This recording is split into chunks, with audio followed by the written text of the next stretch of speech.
The views expressed and the opinions given by the individual host and their guests do not necessarily reflect those of Para X, its affiliates, or its sponsors.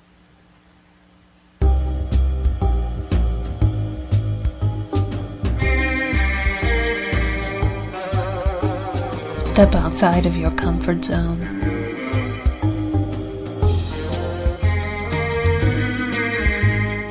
See the world with a whole new perspective. Join us and experience the unexplained on the Paranormal View. And welcome everybody right here to the Paranormal View on the Parax Radio Network. I want to thank everyone for being with us tonight. Those listening in the chat room and those listening from around the world, we appreciate each and every one of you. Hope everybody is doing good and staying safe from COVID. I know tonight we're supposed to be getting a couple inches of snow and then freezing rain on top of that tomorrow, turning back over to snow. So who knows what we'll get, a big slushy bag of goo, you might say. With that though, tonight we're going to have a great show, and we have with us Barbara Duncan. Hello everyone. And we got Geoffrey Gould. Hello, hello. And we got a great guest lined up tonight, and we're going to have Geoffrey introduce her. Yes. Well, our guest tonight is psychic medium Devin Evans. She's a compassionate leader with a passion for soul, mission, ownership, and personal growth. Devin works with the transformative power of connection, challenge, and support to propel our experience of claiming the lives we really want, with 20 years of corporate experience and 15 years of holistic energy work experience. Devin offers intuitive insight to practical support towards clarity and growth, embracing leadership and spirituality. Spiritually has connected her with her own authentic truth. Through such work, she is passionate about offering connection and inspiration to others. So promoting progress towards goals and dreams and preventing being overwhelmed. So welcome, Devin Evans. Thank you, everyone. It's a pleasure to be here. I'm so excited. Well, we're glad to have you.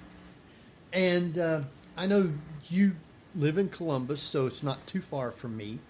And I met you at Post Town at a little convention that they had last fall.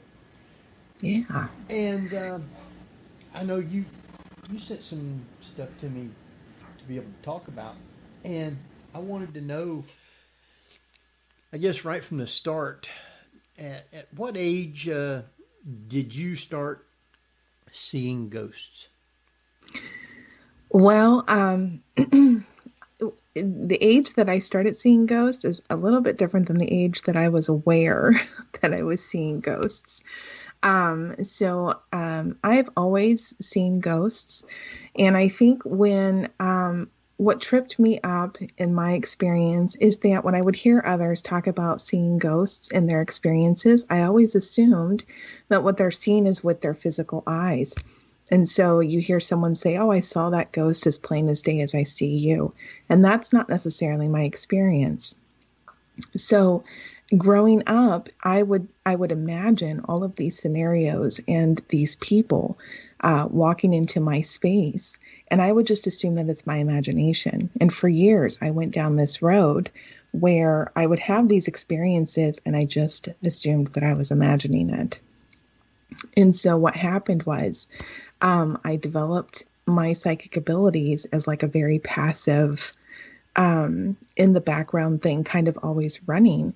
And I was missing a lot of information that was being presented to me. And so actually wasn't until I had met my my mentor, Scotty Rourke, that I was able to give more credence and more acceptance and acknowledge to my gifts and really fully step into that and understand exactly what I was receiving and how I was perceiving it.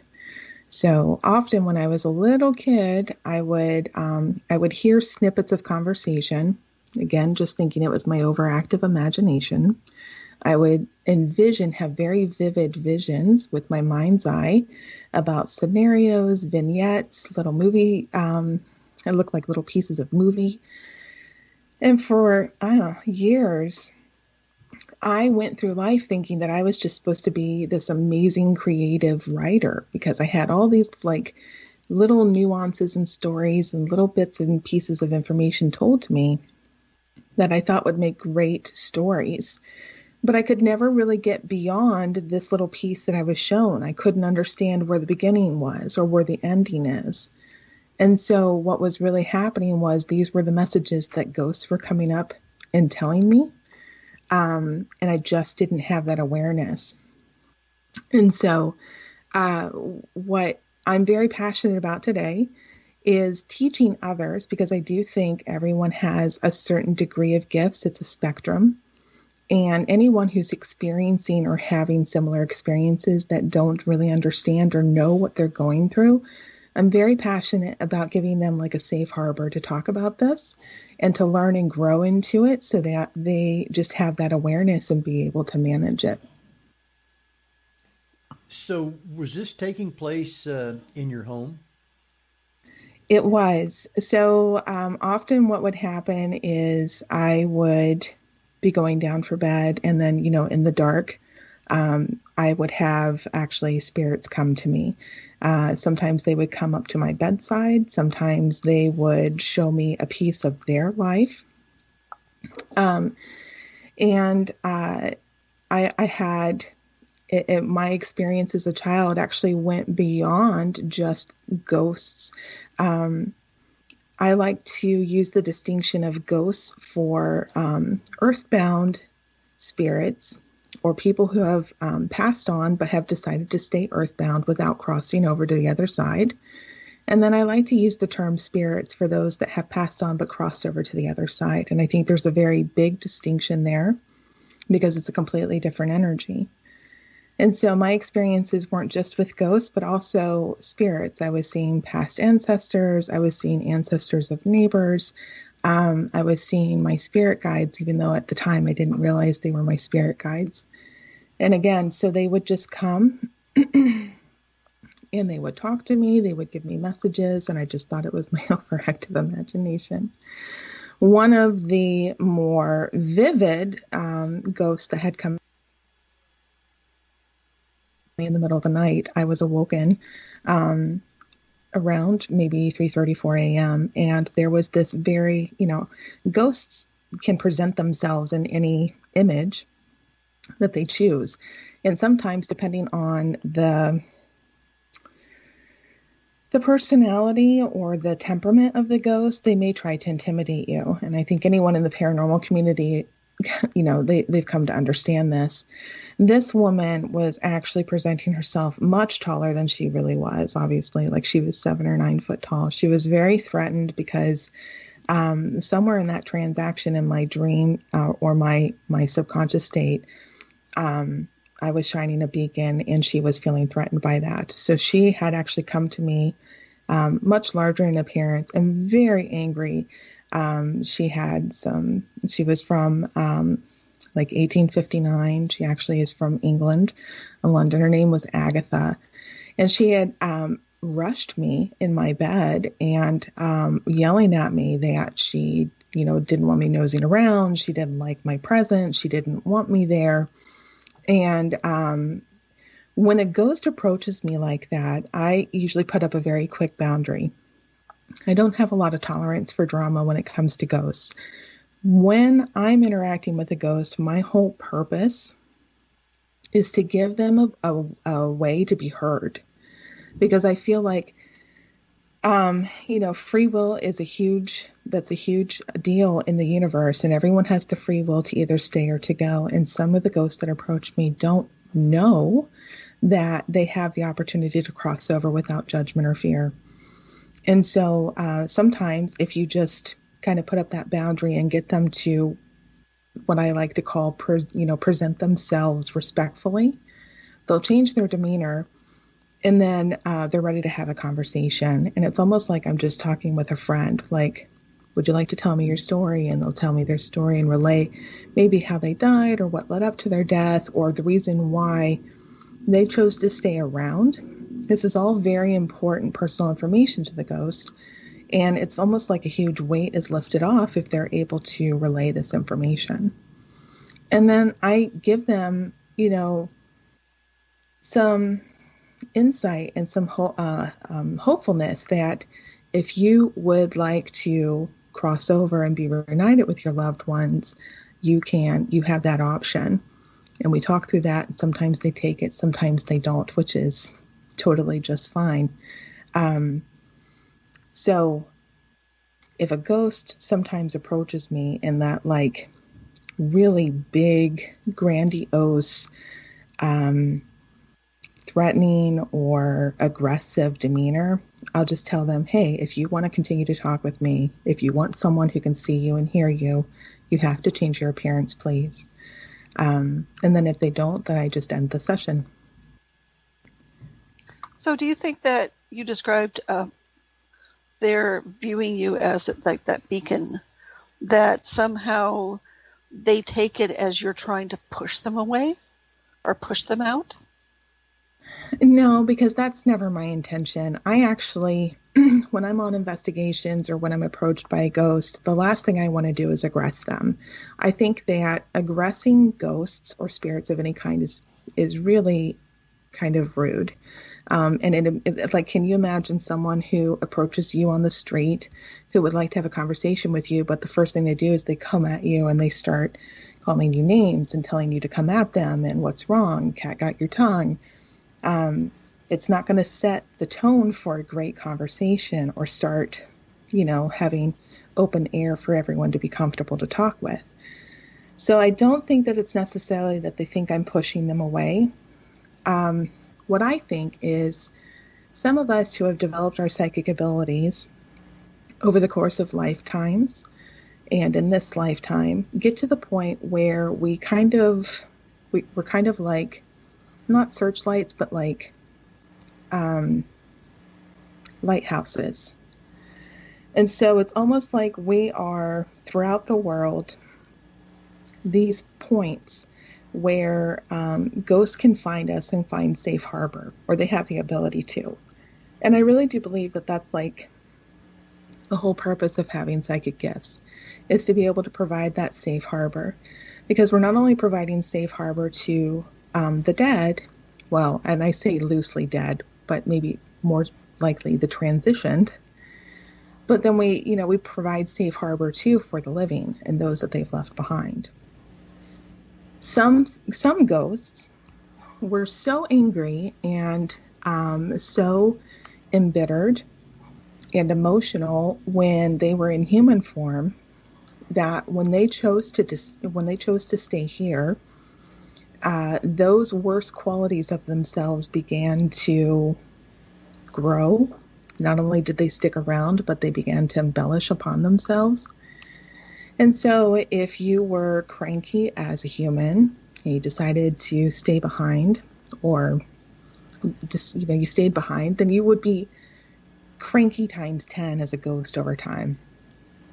And a lot of times, what I notice when ghosts come to me and they tell me their stories, they're usually ashamed, they're fearful of being judgment, of like a hell-like state on the other side, that the things that they've done in this lifetime are just unforgivable. So they've decided to stay here to prevent themselves from doing that or from experiencing that. And then some beyond that, in their experiences, they have secrets that they still want to keep. So there are actually, I've seen, I think we attract a certain type of energy, but the ghosts that come to me sometimes, they stuck around to make sure their secrets were never found out. Either they didn't want the living to know that about them, or they think that they can keep, that their residual energy can keep the living today from going to certain places in the property. And so, like, if I've got this light that's shining around, they feel threatened by that. It's almost like shining light on their darkness. And so it's more like, don't look at me, don't talk to me. I don't nose around in here. And I just actually had that very similar experience last weekend on an investigation in Wisconsin. So, yeah. Yeah. So you think that that because they're looking at medium psychics as being able to delve into that treasure or that secret chest, that they also view you in an adversarial standpoint to some degree. Like, no, don't go in that room. No, don't go in that room. I do. Yeah. It's like, I'm trying to figure out what would be a great analogy for the living. It's like walking into a room full of doctors if you have an illness that you don't want anybody you're with knowing what it is. Okay. And it's, for every person, it's a little bit different, right? So every ghost is going to be a little bit different, their reasoning. But for whatever the reason, whatever those truths are, whatever that scenario is, it can either bind them to this earth or it can set them free. And I think that's the reason why a lot of ghosts are very eager to tell their stories, because once they tell them, it's almost like it opens up that energy pattern to start the process about crossing over if they choose to. And so it's like their power to stay here where they want to be is kind of held in that secret that they keep. And, they don't, maybe they don't realize that they have free will, whether the information comes out or not. They can choose to stay here. But some of the more malicious ghosts, they get really protective about their space and who they are and what they've done. And they just don't want anybody meddling in it. It's kind of like a get off my lawn type scenario, only Yeah. meaner. Yeah. Do you think that's also true for victims of violence, where they feel that they have to stay in order for somebody to hear their story? Wow, that's a really great question. I have never thought about it that way, but instantly I think so, yes. Like I just got goosebumps when you brought that up. So I think, there's a lot of human qualities in ghosts, and a lot of ghosts that were experiencing, how do I explain this? Like in human form, angry, upset, unhappy, ruthless adults were often very unfortunate children. And I think, the same is true for ghosts. If they get to the point where they're kind of malicious in the afterlife, in the earth plane, they've had this long lifetime pattern of repeating the abuse that they received or the misfortune that they received. And so I think there's a lot of truth to that. There's a lot of truth to the psychology behind, victims who don't feel like that they can move on yet. And that's really why I think it's so super important for anyone in the paranormal field. Even if your main goal is simply to collect evidence, I totally respect that, but do it with compassion and empathy. That's why I'm a real big proponent for going into a location respectfully, because you're essentially entering their space without their permission, and trying to get more of their story than that matches with the devices that collect the information, like the EVPs or the REM pods, the videos and the photography. Like, how amazing would it be if you had on video someone saying, this is what I'm hearing in my head, and then later you find out at the same moment you get the same EVP. And to me, that's an amazing crossover to be able to use both gifts and scientific research in your investigation. Well, from that standpoint, do you think it's even necessary on an investigation to even ask a question? Well, here's the thing. I do, because through questions, you open up that space and you start to develop a rapport with the spirits. So I've been in some locations where the spirits were very, well, in all of the locations that I've been, the spirits are usually very timid right up front. If they're not aggressive, if they're not malevolent, they're kind of timid. They want to see what you'll do, because I do believe they're going to interact with investigators who are kind and inquisitive and playful in a different way than they would someone who's aggressing. So I think questions are important. And I think because everyone, does have that ability to have that intuition, whether you want to work or call it a full psychic gift or not, we all can agree that we have a certain degree of intuition, right? So as you're asking those questions, basically you're aligning your energy in this place where you can interact with with the intention to interact with these other spirits and ghosts. And so if you ask one question, then all of a sudden you get the intuition to ask another, and it's going to lead you to something that might give you evidence that you can actually present alongside your internal findings within you. Now, back when you were young, did your parents know there were ghosts there in the house? No, my parents were really big on you're just imagining it. And though I do get my gifts through my mother's side, I think, she personally is just a little she has gifts, but she doesn't, I see her interact with the gifts, but I think she's a little less open to acknowledging it. And so my experience with talking about psychic gifts and abilities is it makes a lot of people uncomfortable. I think that talking about such gifts kind of puts them in a place where they have to start talking about what's on the other side, or that there is another side. And that may not be a place that they're ready to really discuss right now.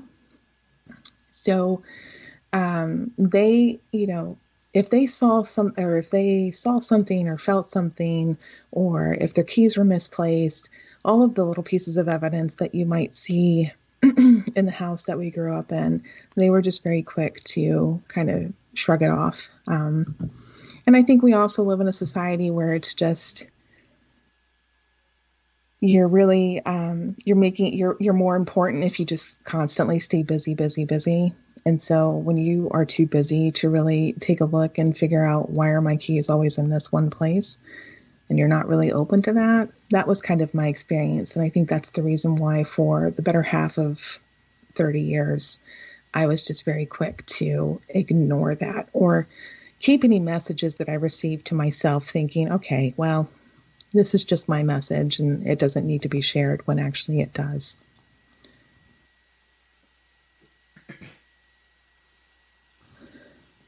So go ahead, Barbara.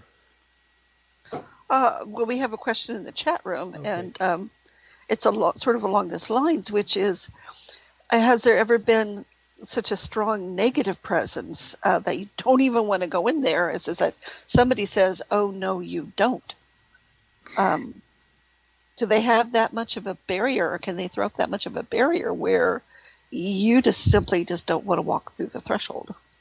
Oh, yeah, for sure. Absolutely. We actually saw direct evidence of that at our location this weekend. So this last weekend, we investigated the old Baraboo Inn in Wisconsin. It's an amazing place. If anyone's in the area, I highly recommend stopping in. And it's a working bar. Stopping in and grabbing a drink and introduce yourself to the proprietor, BC. Amazing person, amazing location. But in one area of the building that we were investigating, there's some very strong history with the building. And I don't know if I should share it in case anyone wants to investigate it. But, well, I guess it was built in the 1840s. And it's a brothel, as well as it had direct ties to the mafia and Al Capone. And so there was all sorts of different degrees of activities happening in the building. And some of them were very, very unpleasant, very graphic, as you might imagine with organized crime. So there was one spirit there that literally tried to block our presence to that location in the building. Was very, very threatened by my presence. because of the similar to the reasons that we had spoke about earlier. And there were a couple of people on the team that really did feel like, wow, at one point in time, I cannot go through that door. I just can't go through that door. So the thing that I like to try and remember or remind all people is that nothing can hold power over us that we don't that we don't give permission to. And so it's one of those things that you might be walking and all of a sudden that energy hits you and it takes you back a little bit and you're like, oh, wow, I can't cross through there. But you just take a moment and realign yourself and you take, basically you understand, oh, I'm not going to be stopped by this energy because I'm coming from a place of level-headed compassion and I'm not doing any harm. I'm not going to get my power up and deny myself access to this area. And I think that's part of when a ghost can't keep someone out of their space, that you start seeing behavior that's kind of bully tactics. So like in the instance for this strong energy this past weekend, I just kept seeing this man. He wanted to hit me over and over and over again. He was kind of like the muscle for some of the nefarious activities from the mafia. And he was saying some very foul language, trying to intimidate me, trying to get me out of the space. And when he couldn't touch me, then he started moving through other team members.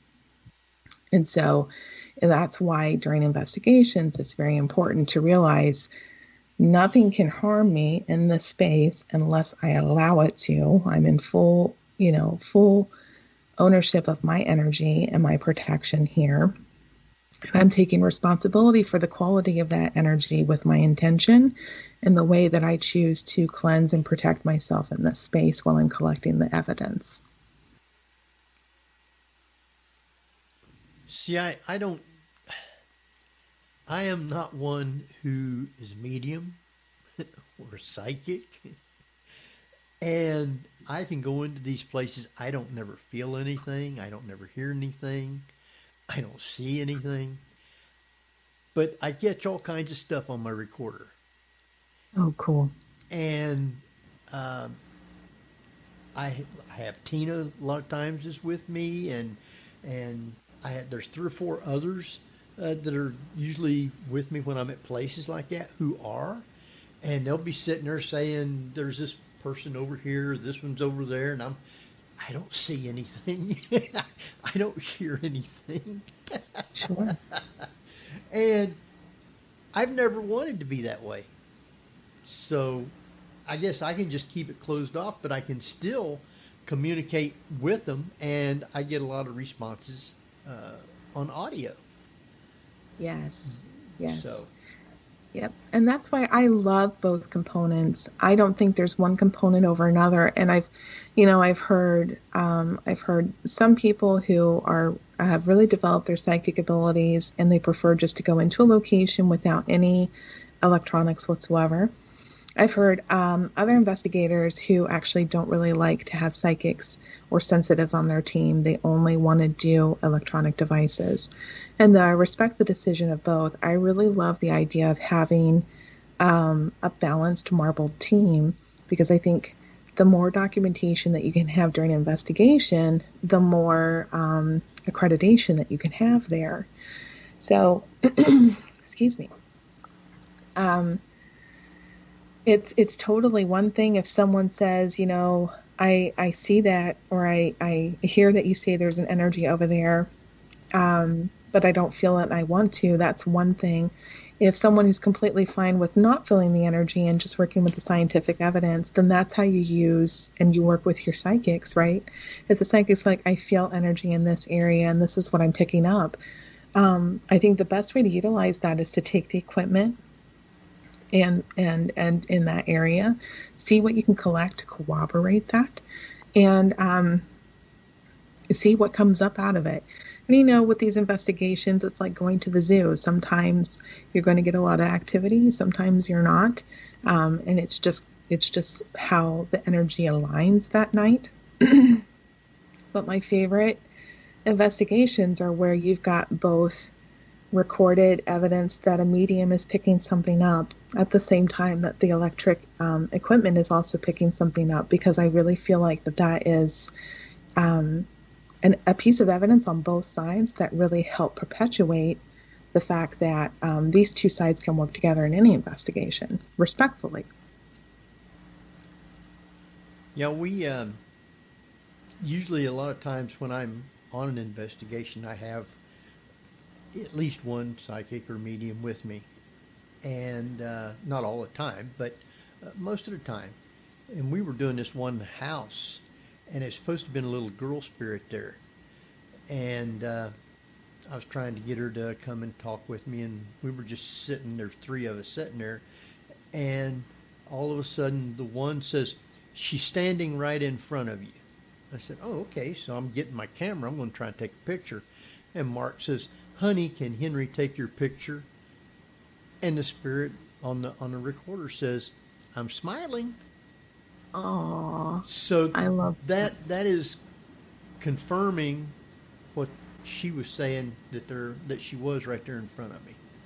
Yeah, And I absolutely love that. We get stuff like that, and that's the way I like to do it. So, Yes. Yep. And I was surprised when I first got into like paranormal hunting, ghost hunting, and investigations. And there seems to be sometimes you'll run across a division in the industry where it's almost like team against team. Some teams are actually very opposed, almost in a negative light, very resistant to psychic mediums.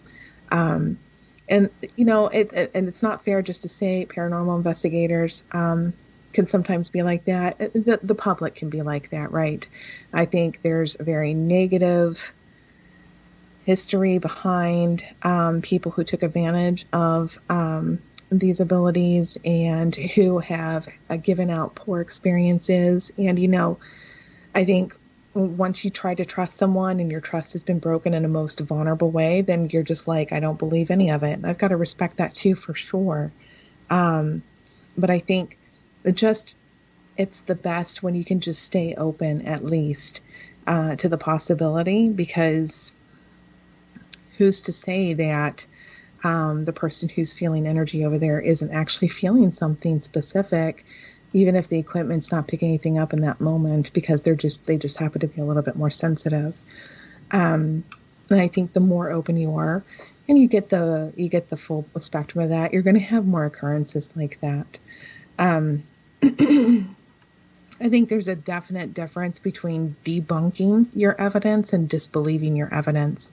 And I think a lot of people shoot themselves in their foot when they're getting messages or they're feeling cold chills up alongside one side of their body and not mentioning it or not following that. Basically, that's like a little rabbit hole you could follow to see where it goes. And because maybe they're in an environment that doesn't support sharing information like that, then you're missing out a whole side or aspect of the investigation that could really be benefiting from that. We've got a question from the chat room. It is from, and it done went past me. Back it up here. It's from Kimmy J, and she wanted to know, do you feel some psychics or sensitives are drawn or connect to darker entities, and if so, why? Oh, that's another excellent question. So, I do think like energy attracts like, and I don't think it's because that psychic or medium is negative in any way. But here's some of the things that influence society and our perception of psychic mediums, including psychic mediums. Hollywood's a big one that gives off some very, very blatant stereotypes on what a psychic medium is and does in a paranormal investigation. Insidious, the Conjuring series, The Exorcist,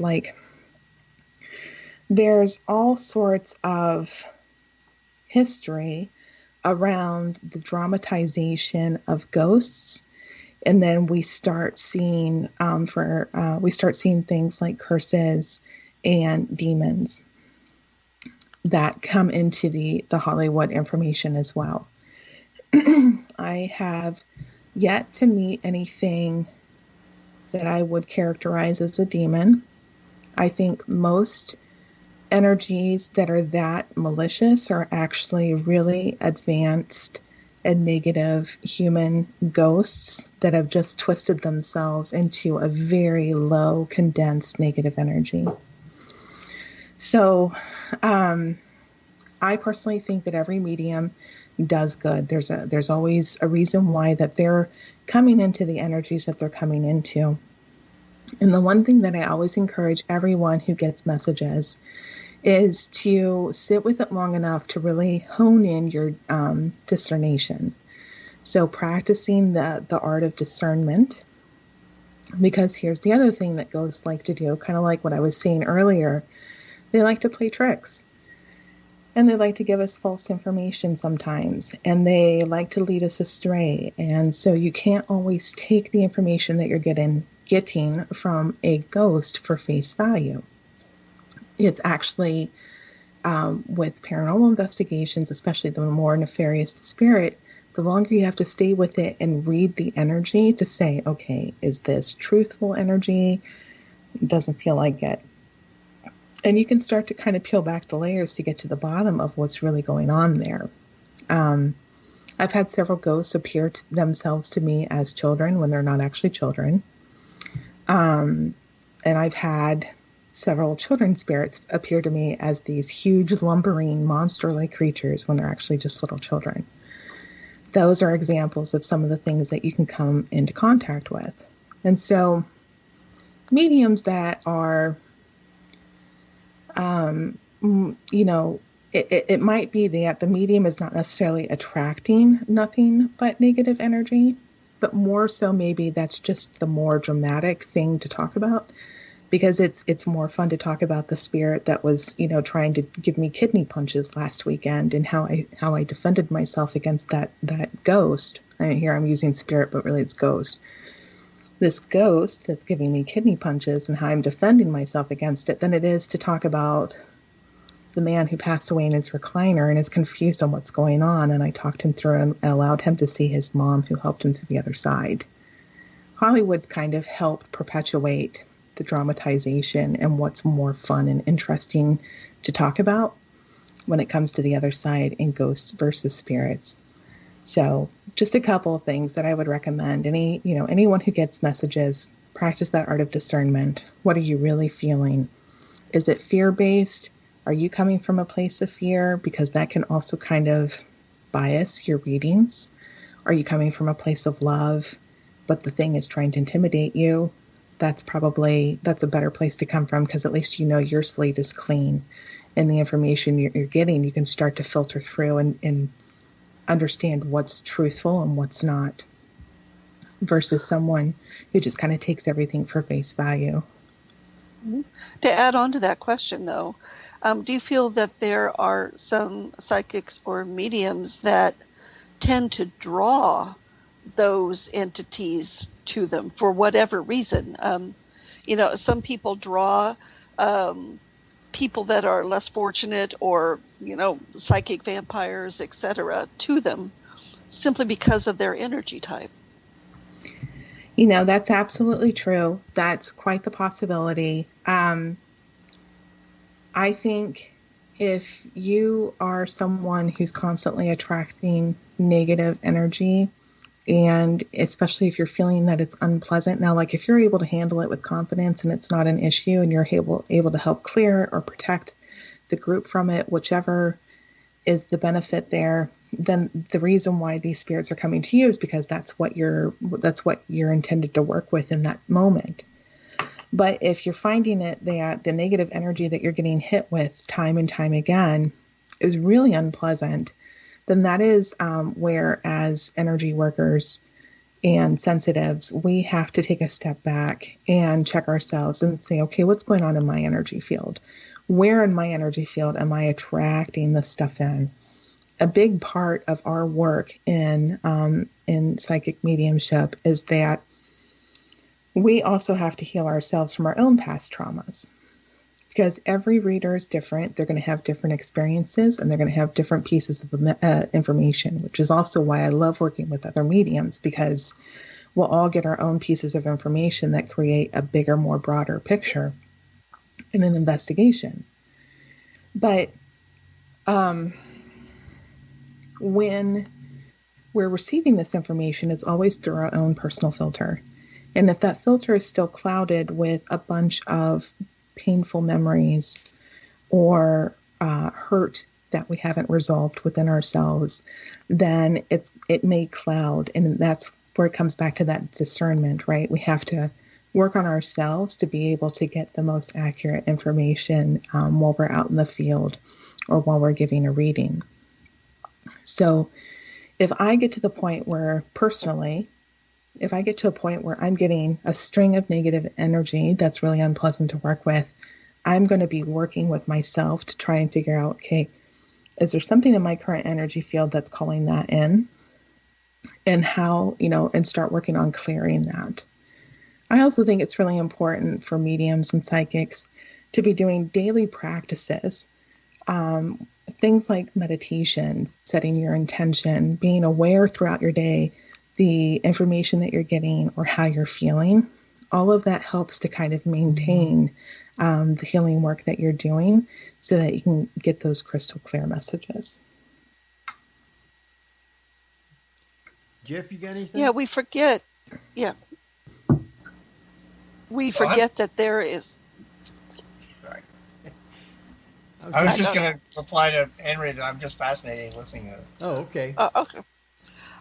We forget sometimes that we do tend to filter. Well, we filter everyday experiences with other people, living people, through our own experiences, etc.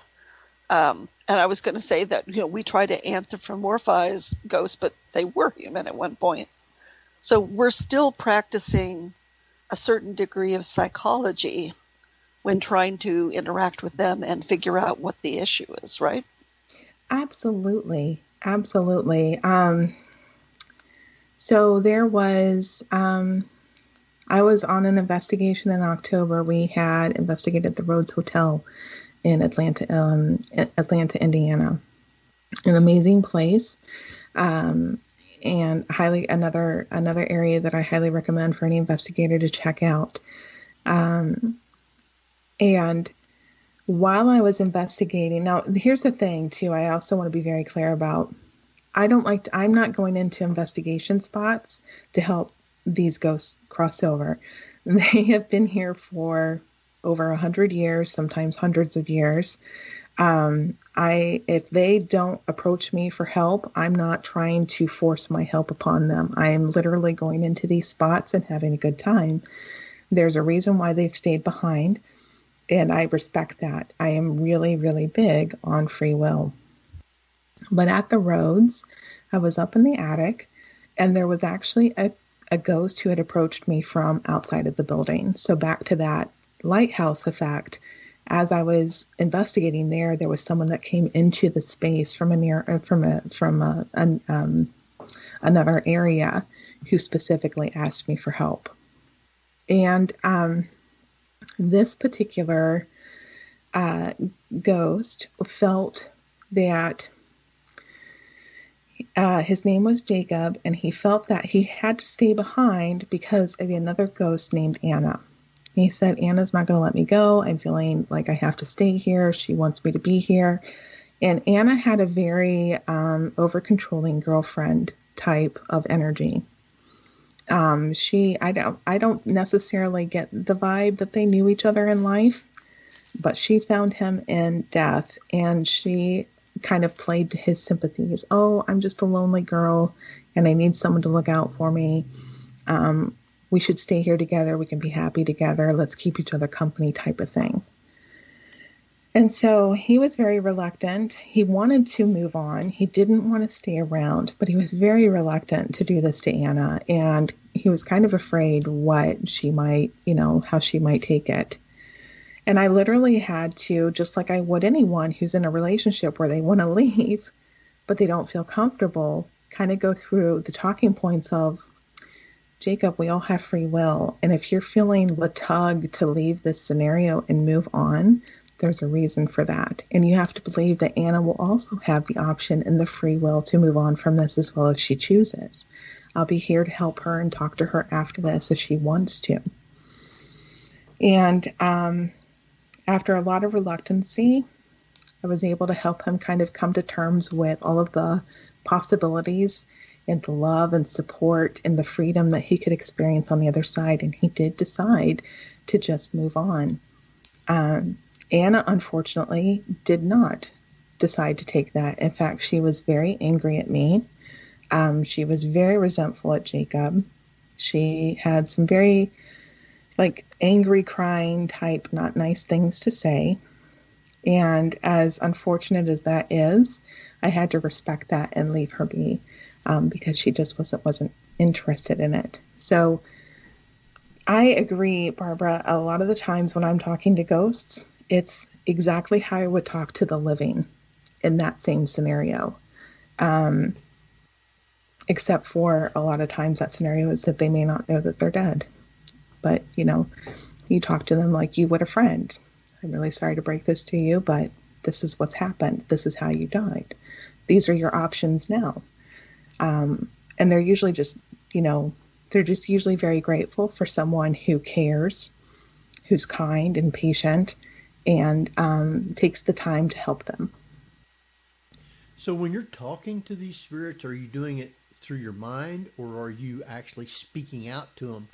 And then do you only hear them in your mind, or do you hear them actually speaking to you?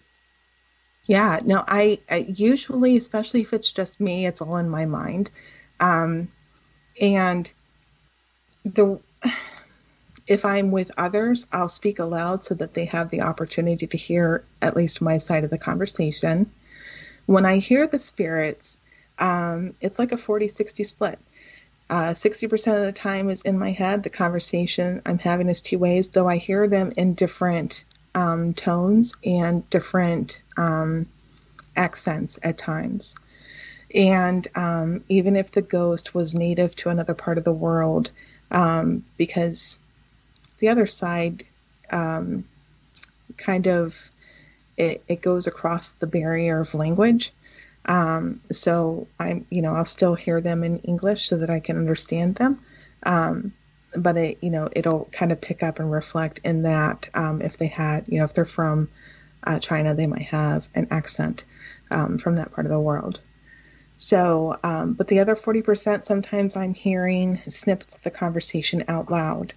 And my sight is the same way. Sometimes, and most of the time it's in, my head, which is why for a long time I thought it wasn't real. And then other times now that I, am going through this, and the more experiences that I have, my abilities are growing. And so I'm seeing more and more with my physical eye too. And that's what happens. There's so many different ways that we can get psychic information.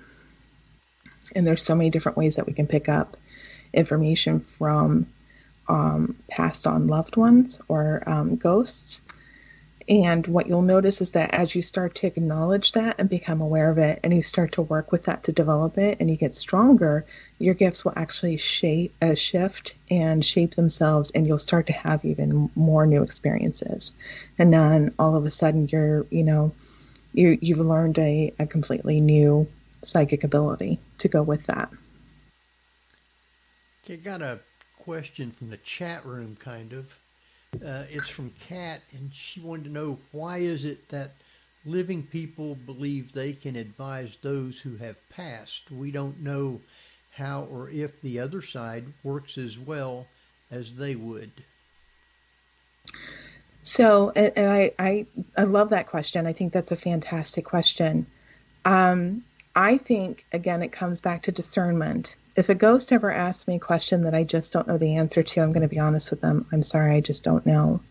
But I have worked with my spirit guides. I have come to understand what it's, not necessarily what it's like to transition, even though I've done it in previous lifetimes, obviously. I think we all have. But I understand that everyone has the option to go to the other side, and I don't necessarily personally believe in hell.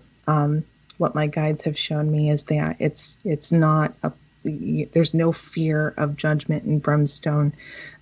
We all have experiences of varying degrees here on Earth, and for varying reasons.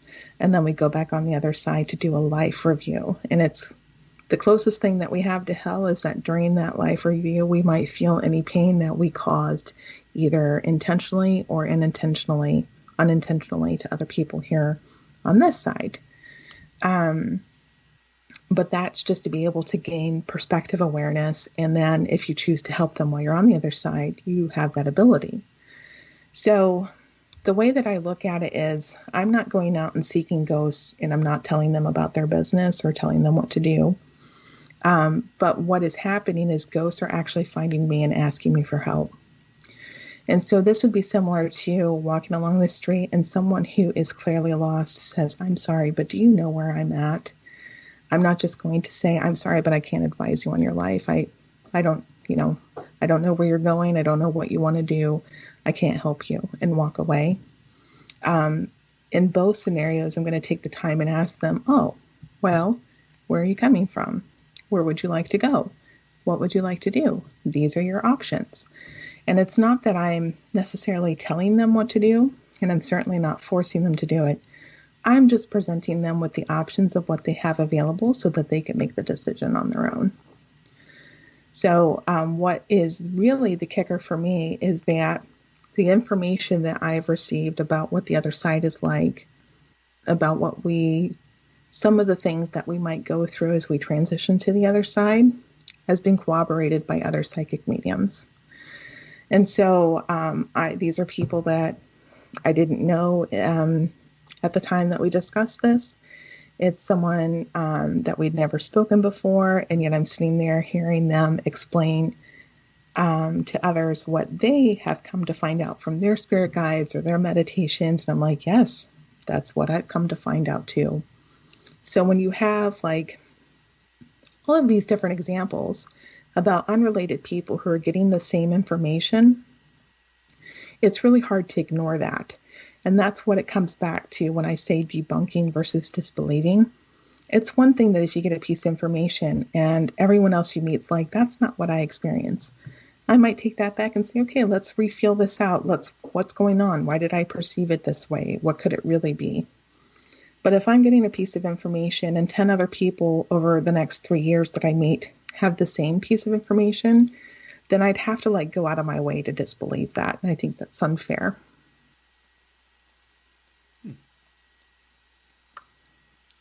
Barbara? Well, I was just thinking that it makes sense when it comes to people who say that they're passing people over into the light. And I'm going, well, I mean, do you really know the directions? Yeah. And it's kind of difficult for me to say, well, do they really want to go? And, is it a two-way street? Can they come back? And I just, yeah. Exactly. No, issues. I completely agree. I'm very clear. I am not doing anything for anyone other than staying there with them and hypothetically holding their energetic hand. So there was one person who had approached me. He had been so upset about something that was happening in the world at the time that he actually had caused himself a heart attack in his recliner, and they hadn't found him right away. And he was very confused when he reached me. He said, I'm not sure what has happened. And so we kind of talked about what I was picking up. And he said, "Oh, yes, I remember now." And I said, the way that I unfolded with him, I said, "Now that you are dead," I said, "you can either stay here on Earth if you choose to. And here's what you might experience on Earth." I said, "Or Here you have the option of crossing over if you'd like to, and here's what you might experience crossing over. And usually about that time, if they are interested in the idea of crossing over, it's actually their energy that opens up any portals. It's not me.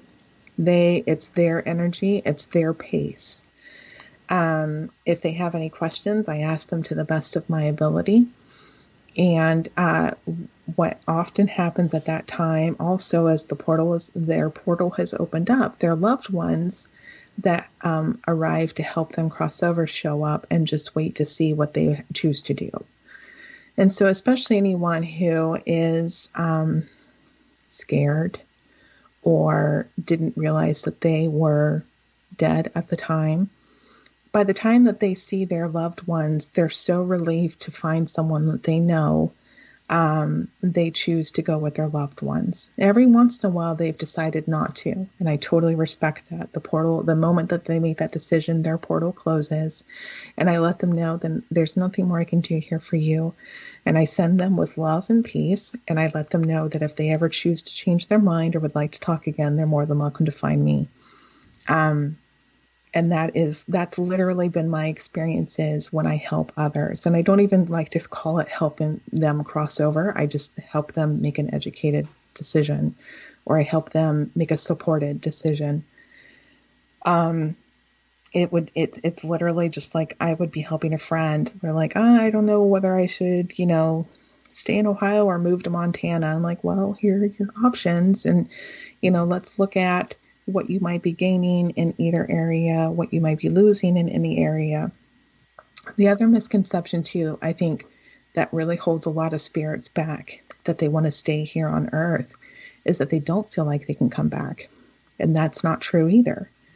So the biggest difference between spirits and ghosts is that once a ghost, or once a person who's passed away decides to transition over to the other side, it's like all of the dense emotional negativity that we have in this realm of Earth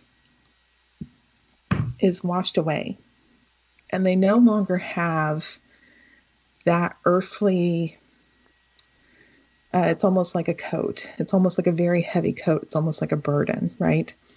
And they come back to, as they acclimate to the other side again, they come back to their more natural soul state, which is really just pure, divine, unapologetic, unconditional love. While they're there, our loved ones can sometimes decide to stick around and act as guides for us. I have some spirit guides that I never knew in this life, and I have some spirit guides that are my grandparents.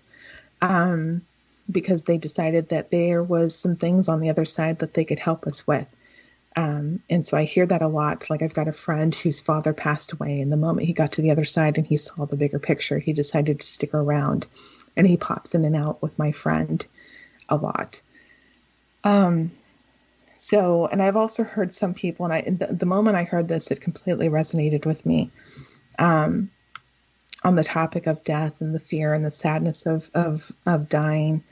A lot of people believe that, there's more help that I can give you on the other side than I ever can here.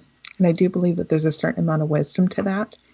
But it's not like you can never come back. And I've even seen spirits, if they've just been in love with a property their entire lifetime, and they decide to go to the other side and transition, they will actually come back as a spirit to that property and hang out.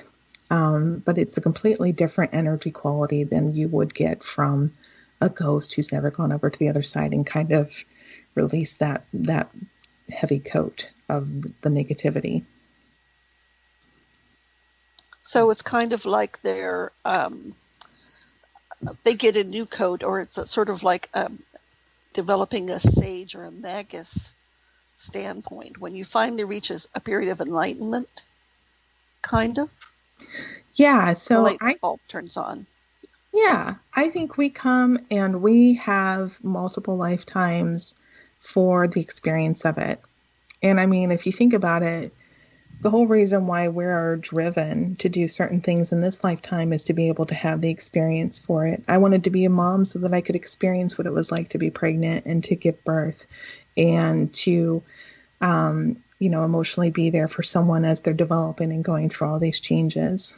I wanted to be in corporate because I wanted to have the experience of knowing what it was like to have a 9 to 5 or sometimes a 9 to 8 job that was highly demanding and full of pressure. I wanted to go to Wisconsin last weekend because I wanted to have the experience of what it would be like to travel 8 hours in the car and get to see this new location in this new state that I'd never been to before, and have the experiences of investigating with my friends. So just like we've been talking on and off throughout the night, a lot of what we want to do, or what drives us as humans alive here in this and on Earth, is reflected in the bigger picture on the other side, on our soul level. I do think that the macro and microcosm, as above, so below, there's a strong pull to that and a strong sensation to that. So we're coming here, and we're hoping to meet certain guide stones or have certain experiences here to be able to develop that part of ourselves spiritually, and to evolve ourselves and to enlighten ourselves. And then at the end of this lifetime, when it's our time to go, we take all of that experience and we transition it over to the other side. And then we, take time to acclimate. We do our life review. We kind of reconnect with our soul groups over there, our family members and our loved ones. And we kind of plan it again. Okay, this was my experience in this lifetime. I think this lifetime I want to experience this. So it's almost like when we come here on Earth, we do have these heavy coats that are our lives at this time. And I imagine those coats have thousands of pockets. And each pocket has a little trinket from all the experiences that we've ever received. And as rich and fulfilling as it is to collect all of the little trinkets, over time it just gets heavy and you get kind of tired. And so to me, what it's like when you leave this earth and you transition over to the other side is like you get to take that coat off, but keep the knowledge of the experiences that you've been carrying around. All right, I think it's time for us to take a break, and we'll be back in about 5-6 minutes. So, Devin, you just hang in there and don't say too much. Very good. Or mute your microphone. Yeah, either one. And with that, we're going to let Jeff take us out. Yep. Yeah, well, you're listening to the Paranormal View on para-x.com with hosts Henry Foister, Ceiling Cat Barbara Duncan, and myself, Geoffrey Gould, with our guest psychic medium, Devin Evans. So stay tuned for more of the Paranormal View after the break. Are you psychic? Do you often have dreams that come true? Do you have an interest in hypnosis or astrology? If you'd like to learn more about classes, events, and books on metaphysics, then go to our website, www.theartofmediumship. This is Elaine Kosmaskas, Director of the New England School of Metaphysics and author of The Art of Mediumship. UFOs are found in Renaissance art, on ancient coins, and etched on cave walls. They are even reported in the Bible. But more surprising is when UFOs are seen the most, in times of war. Through centuries, thousands of UFO sightings have been made by high-ranking officials, military pilots, and ordinary soldiers. Often, these fantastic appearances occur at the height of great battles. From World War I to D-Day, to Korea, Vietnam, and beyond, military investigators are baffled. Why do UFO sightings spike so drastically during wartime? Could it be mistaken aircraft, or is someone or something looking in on us?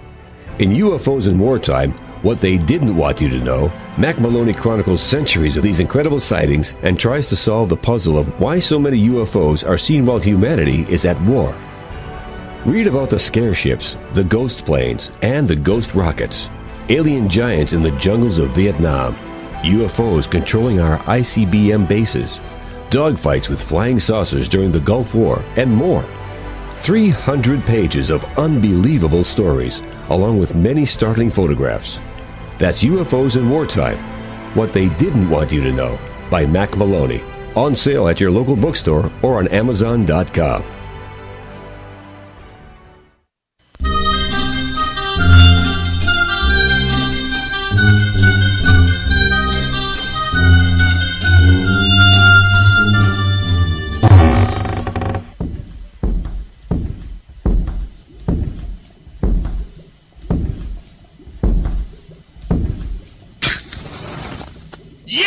I found it at last! Marla's Sacred Cauldron. This is the legendary artifact that has been whispered about in hushed tones for hundreds of years, and now it's mine! All mine!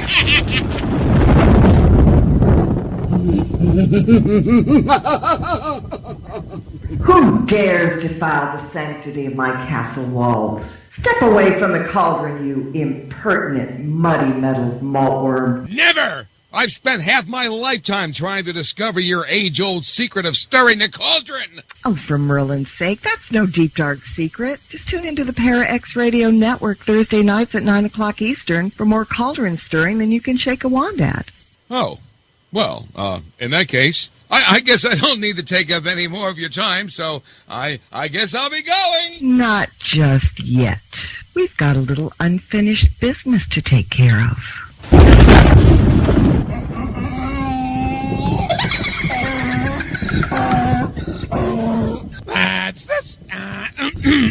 That's Stirring the Cauldron with Marla Brooks every Thursday night at 9 p.m. Eastern on the Para X Radio Network.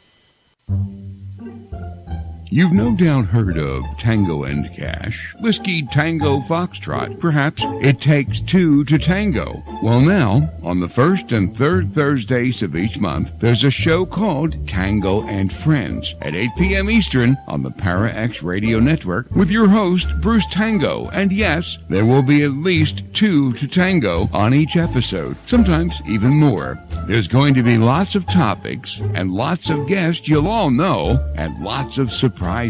Tango and Friends every first and third Thursday of the month at 8 p.m. right here on the Para X Radio Network. There's a darkness in the hallway. Voices that seem to come from nowhere. Alone at night, there is a feeling that something or someone is near. Where can you go? Who can you turn to? Para X Radio. Our knowledgeable host and expert guest can help you find some answers and take a glimpse into the unknown. Para X Radio. Programming for the open mind. Rat, where are you going? I'm going back to the Paranormal View, back where I belong. Please, take me with you.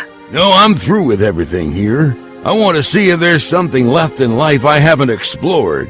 Do you know what I'm talking about? Oh, Rat, don't run to them.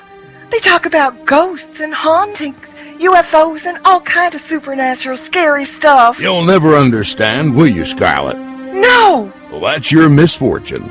Rat, if you go, where shall I go? What shall I do? Frankly, my dear... Line! You gotta be kidding. That's the Paranormal View with your host, Henry Foister, Geoffrey Gould, and Barbara Duncan. Every Saturday night at 8 p.m. Eastern, exclusively on the Para X Radio Network. Whether you're listening at home, at work, or anywhere, thanks for making Para X part of your day. Your source for everything paranormal. Para X. And welcome back, everybody, right here to the Paranormal View on the Para X Radio Network. I want to thank everyone for being with us tonight, those listening in the chat room and those listening from around the world. We appreciate each and every one. Tonight we have with us Barbara Duncan. Hello, everyone. And speaking of people from around the world, where do we have listeners at tonight? Tonight they're coming in from the United States, the United Kingdom, Canada, and Spain. Good. All right. Spain's a new one. We haven't heard from them for a while. And we have with us Geoffrey Gould. Hello. And we have our wonderful guest, Devin Evans. Hello. Hi, everyone. Glad you're with us tonight. Me too. Thank you so much for having me. This has been so much fun. So, I know you're with Shadow Hunters Paranormal, and that right now is a group out of where? So they originally based in Illinois. They have chapters in Illinois. They have members in Wisconsin and now Ohio. And it seems like every month we're getting new members from getting even worldwide recognition. So I think through what we do on Facebook is we do nightly shows. We have nightly events Monday through Friday on our Facebook page. And then we have an active Shadow Hunters YouTube channel where all of our evidence goes to, and some of the other creative projects of our lead investigator, Nick Sarlo, gets placed out there on YouTube. So anyone who's interested in learning more about some of our past investigations, YouTube's going to be the place to go. There's like a wealth of information out there. I joined Shadow Hunters just back in October, though I had been doing some of my own independent investigations prior to that. So I had the privilege of joining them for an investigation, for the Rhodes Hotel investigation, and then was invited to join the team to start an Ohio chapter.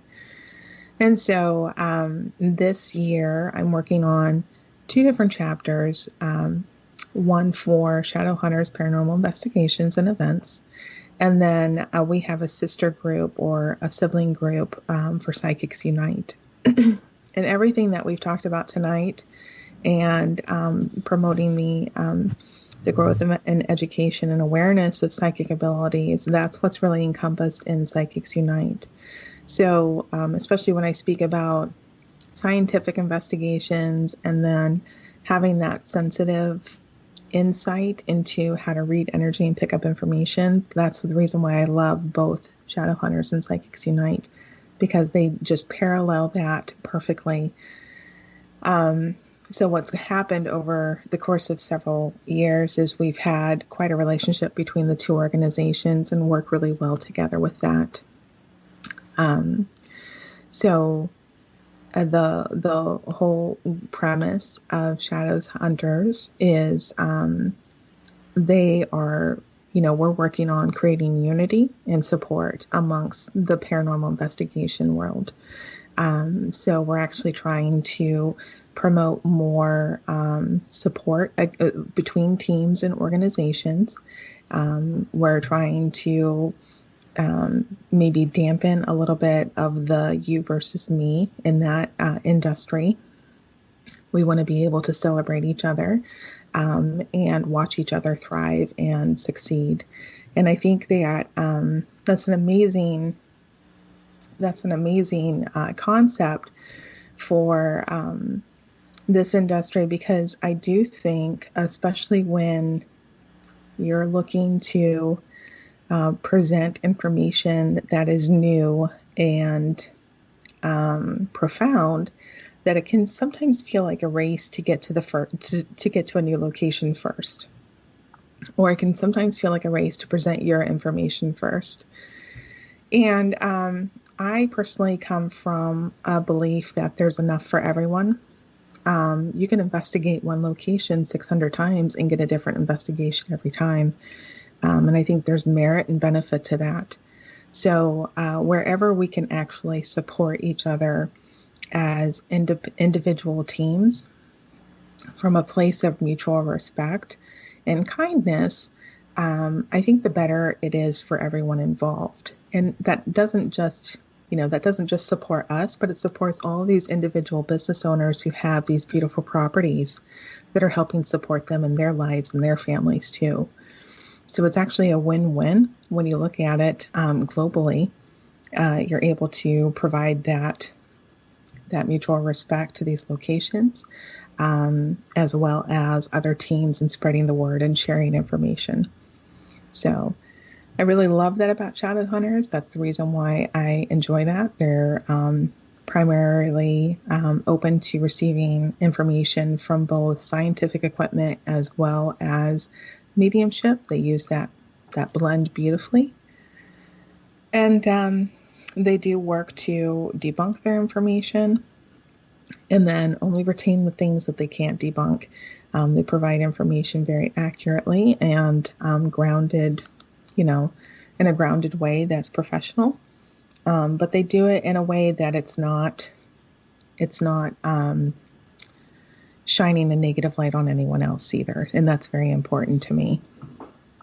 The beautiful thing about Psychics Unite and the whole purpose of Psychics Unite is, like the actual mission statement is to organize and unite people, both locally and globally, to advance the understanding and acceptance of psychic perception, sorry. So what I love about Psychics Unite is not only are they trying to educate people on what it might be like to have psychic experiences, all the different ways you can have psychic experiences, but they're also doing it in a way that's highly supportive, very respectful, and they're bringing in the science behind the few or the little bit of science or scientific studies that have been done on psychic research. They're bringing that in and they're bringing that awareness to tie that and ground that to, how our physiology on this earth ties into the other side. And I think obviously there's a huge opportunity in this area to learn more about this information. I think for some of the reasons we mentioned earlier in the show, people like to shy away from the subject matter. It's not taken seriously. In fact, if you try to take it seriously, you're often mocked.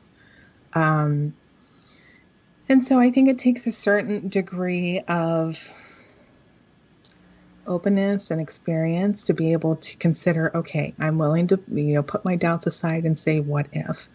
And the moment you just consider the what if, that's when you're able to start considering all of the different possibilities.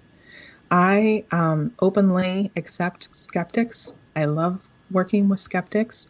I don't want anyone to take my information for just as it is. I like them to kick that around within their energy field and see what's true for them. That's the whole reason why my weekly show on Thursday nights is called Truth Bumps, because I feel like we have that internal intuitive sense that when we hear some new information, we'll know whether that's right for us or not. And information can be right for one person and not right for another person. And guess what? That's okay too. We are globally in this place and domestically in this place where we feel like it's not okay to agree or to disagree, I mean. And especially when you're talking about spiritual concepts, I'm a big firm believer in taking what works for you and leaving the rest behind, because we're all in different. So imagine this is where my computer background is going to come in. Anyone who's, a reports programmer will know what a cube is, but imagine like a Rubik's Cube, only the little square pieces are trillions. That is kind of what it's like, the different degrees and varying levels of our experiences spiritually. No one cube is better than the other. There's not one that's more advanced or less advanced. Everything just is. But one person in a cube over here may resonate with a piece of information, while another person in a cube over here doesn't resonate with that. And that's okay. What trips me up, though, are people who are just very closed off to it. It doesn't really trip me up. It's just more like, well, there's no benefit in talking about this because because you're not open to it, and that's okay too. There are, those out there that are very reluctant to entertain this information, or the possibilities behind it. And I always wish them love. In fact, I'm, married to one, so I definitely don't have anything against them. And it's proof right there that you can still live together and get along and love one another and have different belief systems. The thing about Psychics Unite is that it doesn't matter where you're coming from, what your belief system is, or what your experience is, or what degree you think your gifts are built out to. Whether you think you have gifts or you don't think you have gifts, we welcome everyone. It truly is a place to bounce ideas off of each other, to learn from each other, and to practice our gifts with each other if we choose to. It's not a requirement. It's not a mandate. We just enjoy having this fantastic supportive family where we can get together and talk about things that make other people uncomfortable sometimes. I love the idea of the Rubik's Cube analogy as well, because it gives you a chance to shift the cube squares sometimes. Exactly. And absolutely. And those things aren't linear. In reporting, well, in a cube scenario, you can go up, down, diagonally, across. You can jump over to another column. And that, I think, is pretty true, too, for our experiences in spirituality. And even within our paranormal investigations, like you might have a location that's been active for 10 people before you, and for whatever reason that night, it just shifted a complete column and it's just not that active that night. Or the opposite can also happen. That's why I'm also very open to, there's no right or wrong, there's no good or bad, there just is, and our perception of what is. And when we're open to perceiving the information that we're given in any scenario, then I think we broaden our perspectives around what possibilities could come. And then you start talking about, okay, well, how my thoughts are interacting with my reality. And we talked earlier about people bringing in negative energies and what that might be, why that might be, what's going on in our energy field. And then you start drawing these connections between yourself and your reality and the people that you're working with versus the people you're living with, the people you're crossing the street with. And you start seeing that there's more of a connection there and less coincidences even. So when you go on an investigation with shadow hunters, is it most of the time these famous places like the roads and different areas like that? Are you in there with other groups also, or just the group you're with? It's it's just the group that we're with. So I know some places will do like open investigations. They might have 30 spots open up around, especially around Halloween. That's very popular too. Like they'll have a 30 ticket event for a particular night, and you and 5 of your friends can go in, and then you're there with 25 other people that you don't know, and just kind of investigating. And there's nothing wrong with that. But when we do our investigations that we're trying to collect evidence from, we really try and keep it to the teams that we comprise. Now, sometimes if within shadow hunters, that isn't, we don't have enough participation within our own group, partner with other groups and see if someone would like to do like a joint partnership, but it's still among friends. It might be friends that we have that normally investigate with another group, and so we're just kind of doing joint ventures and then compiling our data and sharing our experiences in that investigation. But usually it's with like this past one at the old Baraboo Inn, it was just shadow hunters because we had enough participation in that. And then sometimes we just investigate locations that may not have like the grand accolades like the roads or Post Town or Old Baraboo Inn. We might do roadside investigations where there have been accidents or sightings safely, or cemetery investigations. We'll call those like little mini investigations. If we don't have a larger investigation planned, we might do a smaller one that just is for a few hours instead of over a weekend.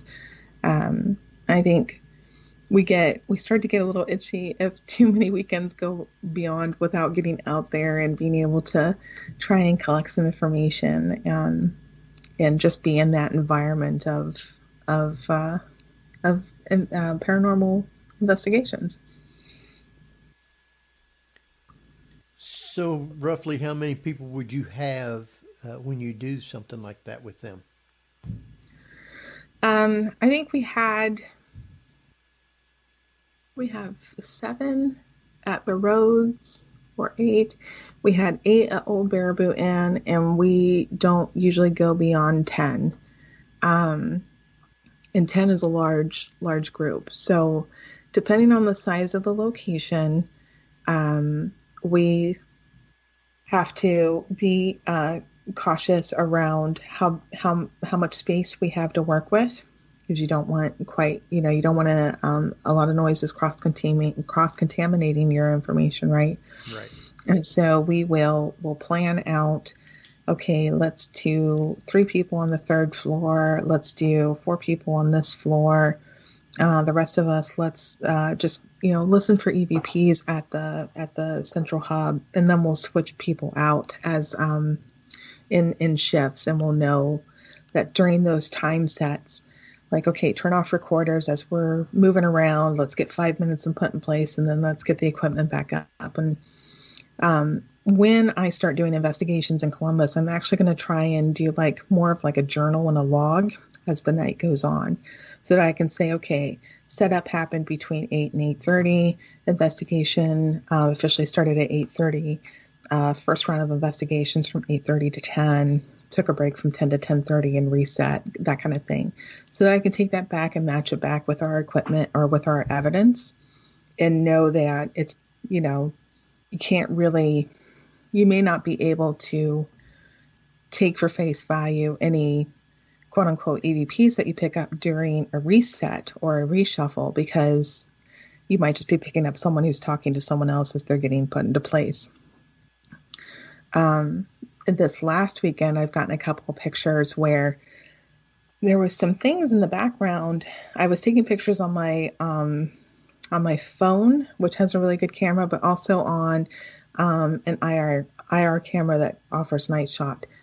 But the light was so dim that even with the night shot, that it was still kind of grainy. So I noticed that there were some aspects in the night shot that I couldn't quite make out what it was. And so I was looking through my phone to see if I had gotten better pictures to be able to debunk what I was, or prove what I was seeing in the night shot stuff. And then I'll take that back to other researchers and ask them, hey, this is the area of this room, and did anybody get any shots of this that I can bump up against mine? Those are some examples of how I like to personally try and debunk. And then in the end, if you just can't tell, you just keep that information to yourself. I would personally not want to present any information unless I was, very confident that what I'm seeing or hearing or sensing is what we perceived as real. Okay, we got a wild question from the chat room, and it's kind of interesting. And that is, have you ever come across the ghost of an object?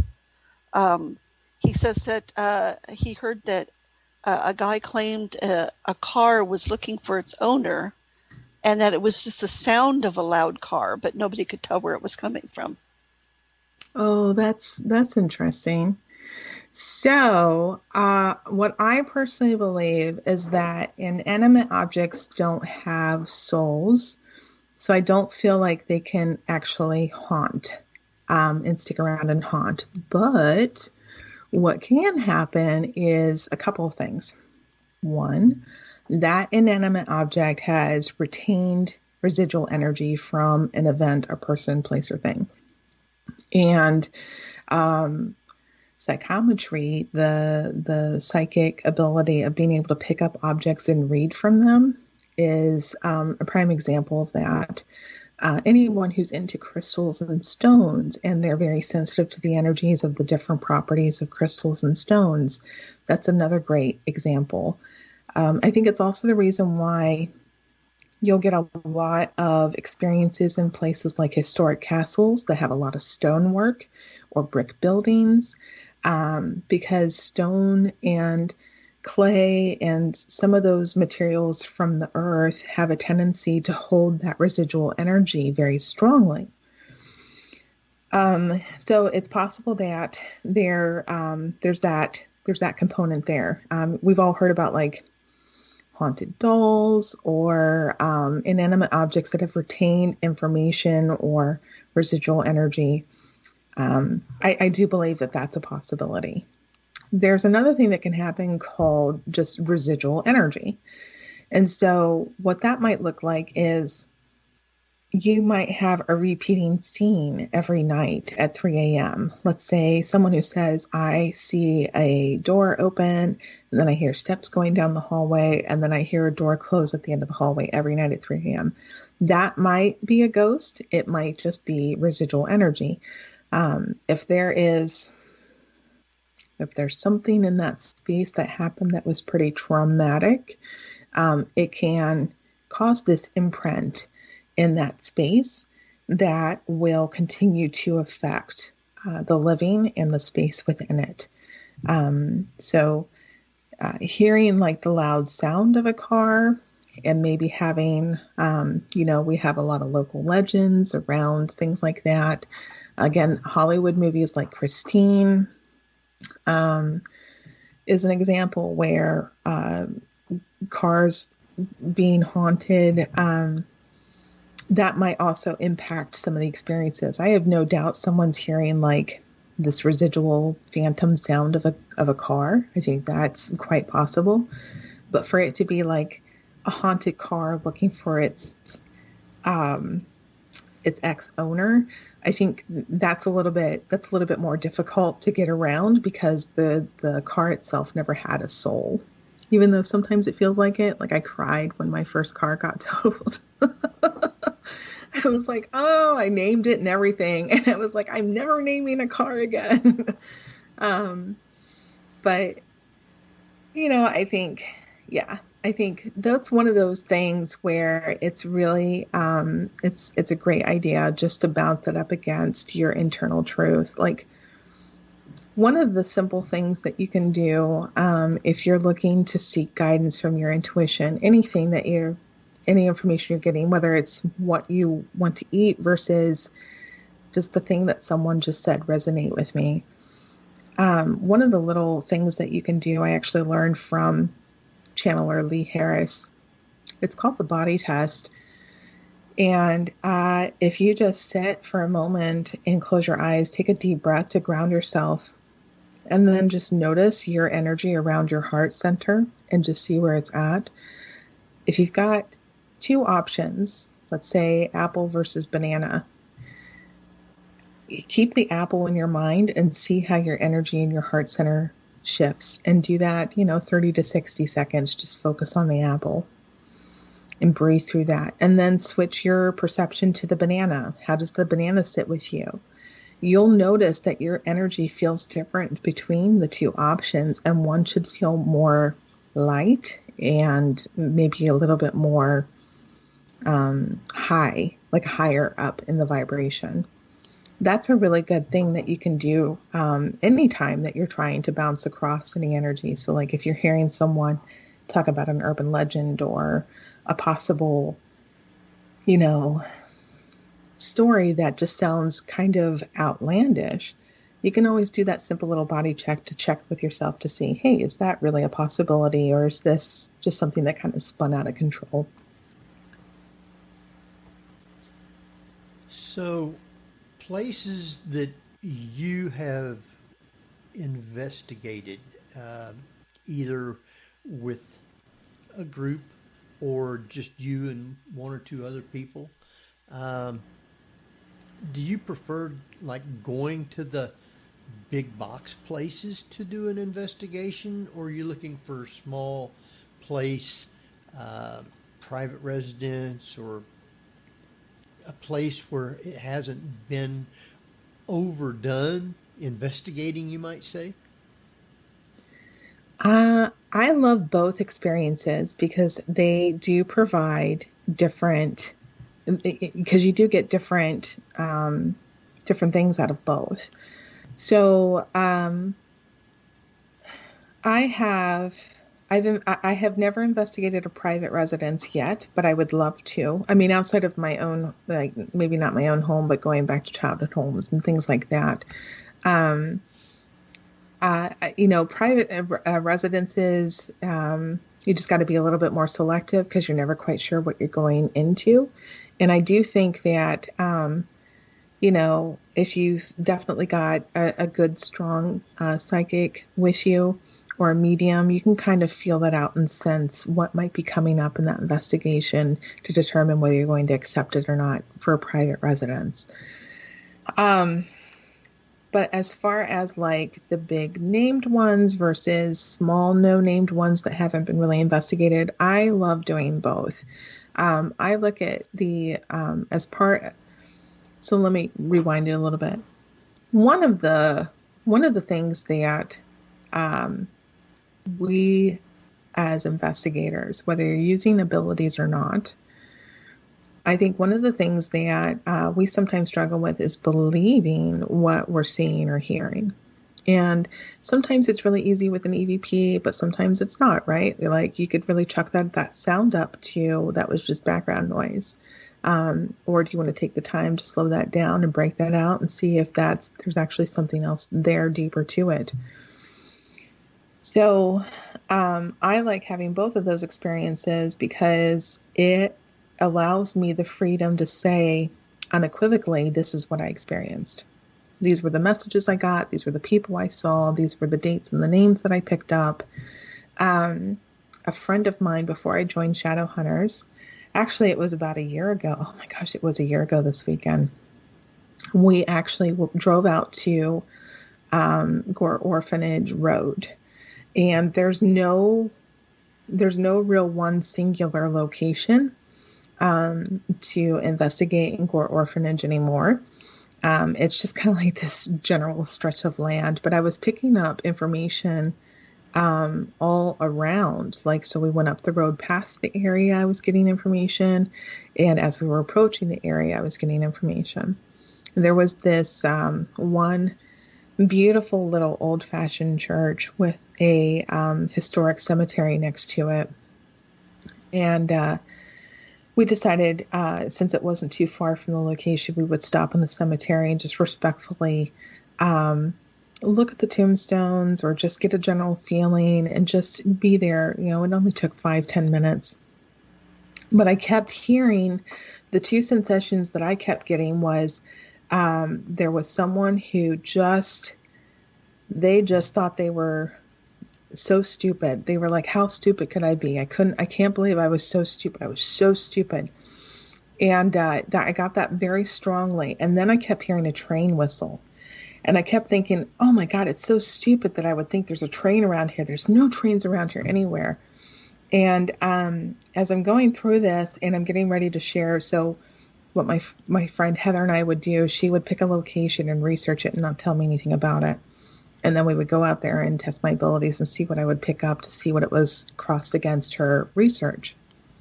And so I'm like, Heather, I don't know why, but I am just kicking myself for hearing this train and for thinking there's a train around here. I really am so frustrated with myself that I would even think this. And she's like, because in the cemetery, and I forget the gentleman's name, I'm sorry, but there was a well-to-do man who had property in the area, had a farm, had lots of money, had claims, and he was looking to make an investment. And somebody actually persuaded him to invest all of his money into the railroad that was supposed to happen in that area.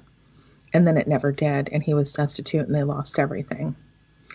And so when I have experiences like that I know I didn't make up. There's no way that I would make up train whistles and that strong sensation of what was I thinking kind of thing. And it actually bumps up against the research that someone has done independently of what I'm picking up.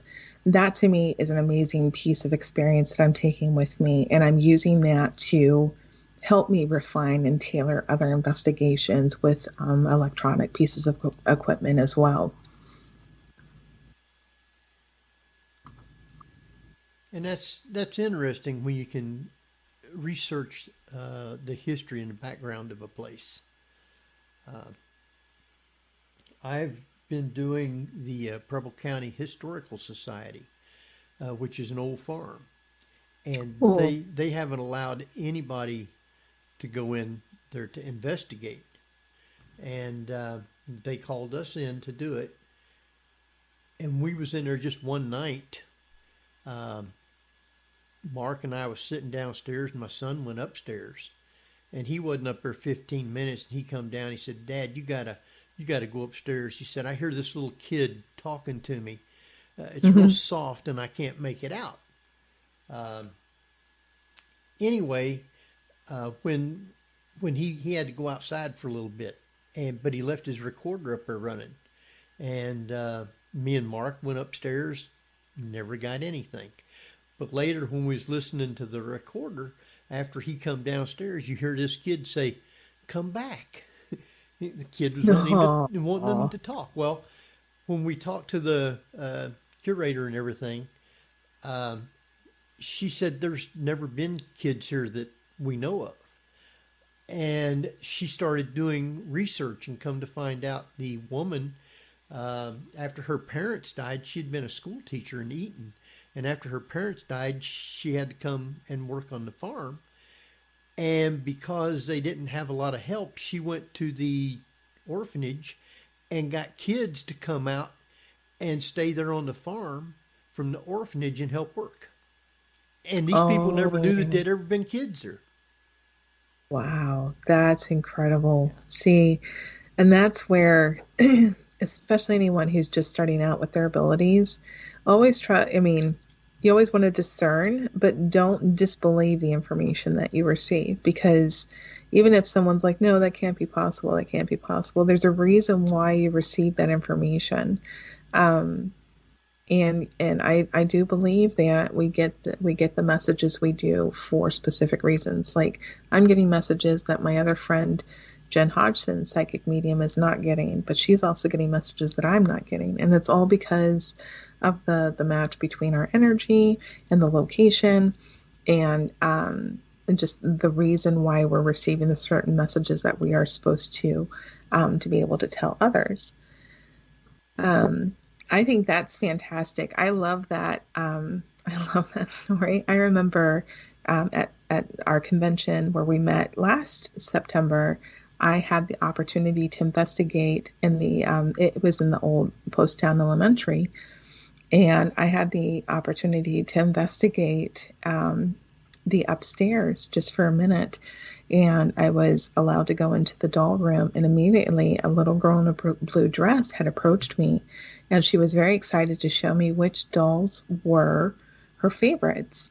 And she was just following me around and being very sweet. And then in this room, the walls were covered in chalkboards, and everyone who gets to visit there signs their name. And so I went ahead and I signed my name, and I heard distinctly, "Oh, I like that name. That's a very pretty name." And then over the next 10 minutes while I'm in that room, she would lead me to a side of the room, and I'd look up, and there's my name again. And then she'd lead me to another side of the room, and there's my name again. Now, my name's not uncommon, but it's not common either, especially with a DEVIN spelling, because there's ONEN, I've heard YN, and each one of these names that she showed me were DEVIN. And I just thought that was the cutest thing, that she was like, "Look at all the other Devins that are here." And that's not something I would have even thought to do. And literally, I would just walk to an area looking at the dolls, and I'd be compelled to look up in front of me, and there it is right in front of my eyes. I love children. Yeah. Now, do you counsel people to keep, like similar to a dream diary, to maybe have a thoughts and impressions diary when you walk through a place? I think that's a fantastic idea, Barbara. I've actually never thought of that, but I think I'm going to start adopting that. I love that idea, and here's the reason why. I believe there's a reason why I spent so many years thinking that the messages in my head and the voices in my head were just my imagination. I think I was meant to receive that experience so that I could help others understand that it's not their imagination. And I'm a big proponent that, especially if you're getting into your abilities, the moment you start acknowledging that you do get messages, then that opens the door that opens the door a little bit more to receive more messages and more messages. And the more intimate you can get with what you're receiving and what you're experiencing, the more you're going to receive. And that's how our gifts grow. What I love about the idea of like in a thoughts and impressions journal, because I also am a big proponent for dream journaling, but a thoughts and impressions journal, sometimes in the moment when we get a message, we may not always understand right away why we're getting that. And then later on down, like I'll often get a message maybe up on the third floor of a location, and then it's not down until we get into the basement. Then I'm like, oh, like this last weekend, I was up on the third floor and I got the strong impression of a hanging. I'm like, oh, okay, there was a hanging somewhere. But not this room. And I didn't get any more information on it. So I just kind of tucked it away. And then what I had come to learn when we were investigating the last floor, there was a hanging on that floor. So I think it's important. It's very beneficial to be able to kind of map out and document what you receive, because not only can you kind of refer back to that and prove, oh, hey, look, we're learning about this hanging in this EVP on this floor. And 30 minutes ago or 3 hours ago, I documented it on the third floor. It may not be anything related, but it could also be too, because I don't necessarily believe in coincidences. I think it just is another tool to help you get intimate with yourself and your experiences, and it gives you the opportunity to really practice that level of discernment on what you're picking up. Well, it's also, if you go back later and do any more historical research, and then you thought, oh, okay, that's where that came from. Exactly. That. Yes. Okay. Yep. I love that idea. Well, you guys seem, even with the COVID, you have been going to different places investigating. I have not done anything since the end of 2019. This whole year with COVID, I have not done anything. And not looking forward to try to do things with the COVID. So I'm hoping that we get something settled with it before too long, because I have been wanting to at least get out around here and go to places and stuff, but I haven't been able to. Exactly. And, our investigations have definitely been few and far between. Like literally we did the roads and then Baraboo. And then outside of like one shots individually here and there, that's pretty much what we've been done. So we've been very selective. We're always very careful in our investigations. We really try and do the 6 foot social distancing. We require masks at all of our locations, and adhere to proper hand washing standards. And we've been very lucky. We understand that there are risks, and we have, some people on the team don't participate with everything that's going on right now, which is totally understandable. But those of us that, are okay with investigating with proper guidelines in place, and we have the option and the ability, we've been very fortunate that all has gone well. In fact, this last location, we were supposed to have an investigator come with us who we were leaving Saturday morning, and that Friday night he had to call and cancel because just that day his wife had been in the same office area as someone who had tested positive. Oh, And wow. so that was very unlikely that anything would happen with his wife or with him. Everyone thought that it was, he wanted to stay behind, and we thought that was the best idea too. Yeah. So the question, I guess, aside from cemeteries, do you investigate outdoor areas, haunted fields, woods, anything along those lines? Yes, we do. A lot of the impressions that I got at Gore Orphanage was actually just in a field, and of course it was during January of 2020, before everything went down with COVID. But I was able to pull in a little off pass just for a few minutes, and just get some impressions from there as well. But yes, anywhere that there have been reportings, or anywhere we feel like might be a hot spot, we're definitely open to it. And I think, was it for Halloween?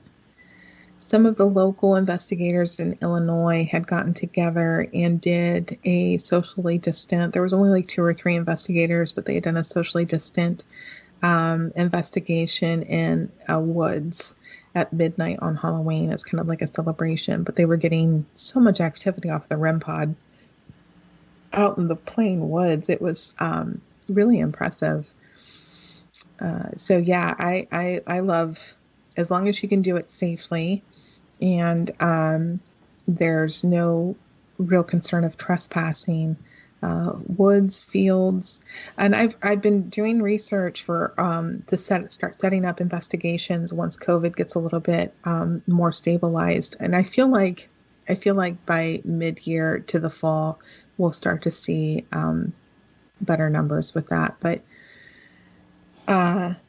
I'm starting to do research here in Ohio locally for our chapter here to do investigations, and there's lots of trails that there are reports of sightings and sensations, especially along the Scioto and Olentangy River. And of course, water has that quality where it can, similar to stone, it can kind of energize and electrify any residual energy, or ghosts can kind of feed off of that energy and really amp up their experiences. So I'm totally open to outdoor investigations.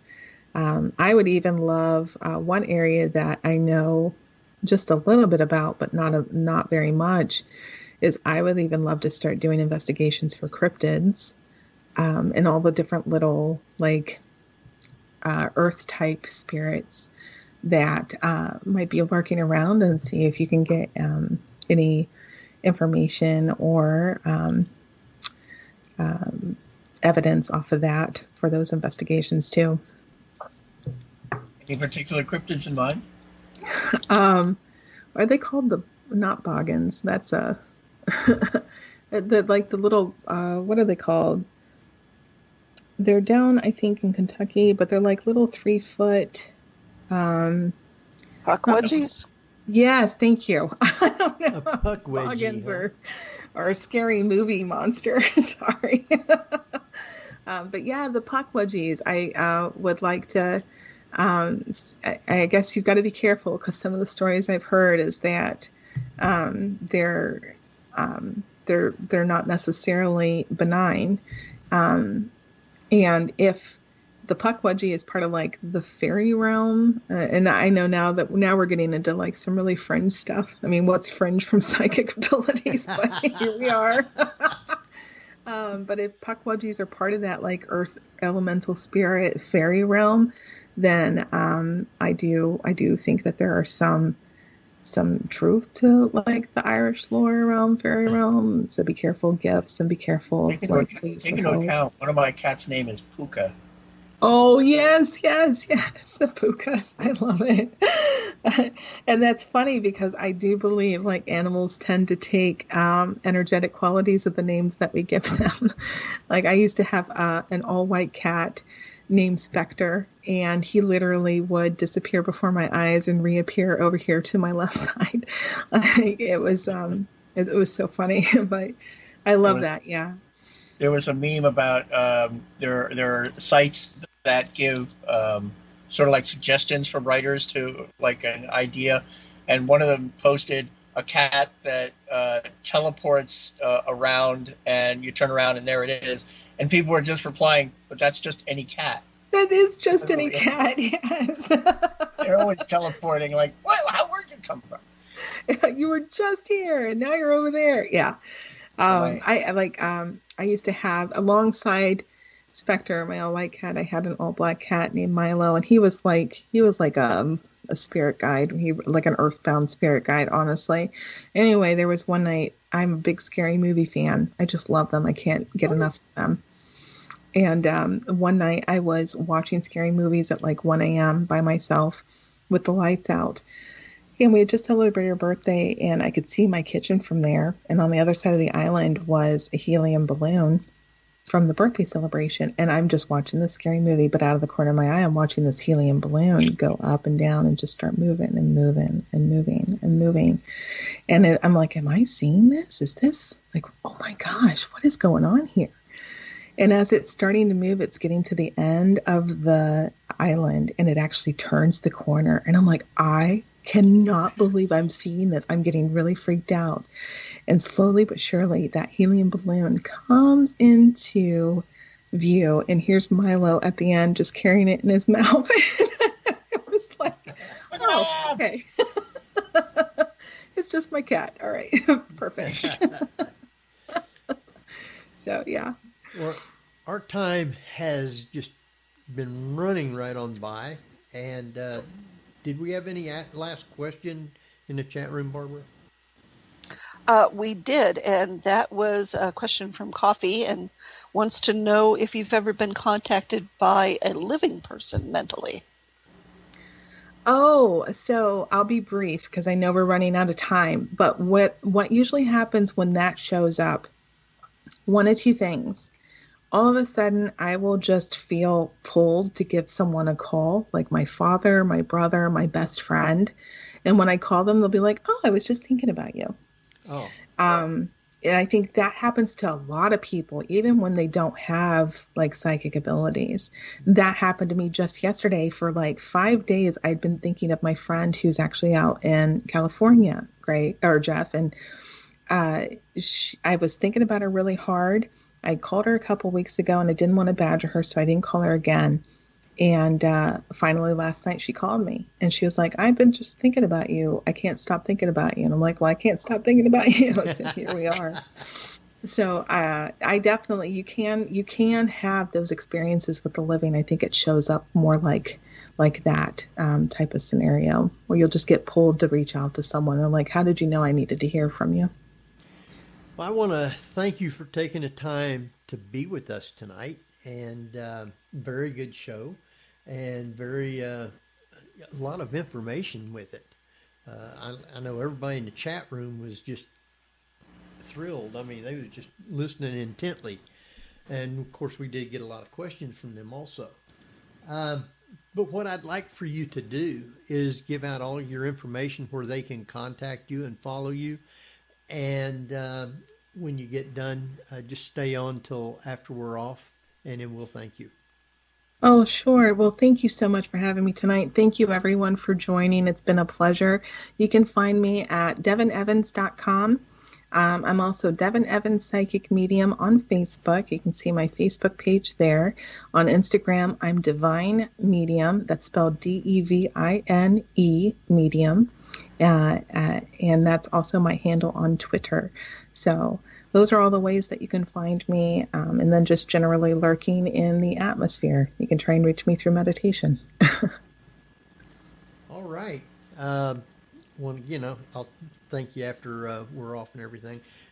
Barbara, you got any last things?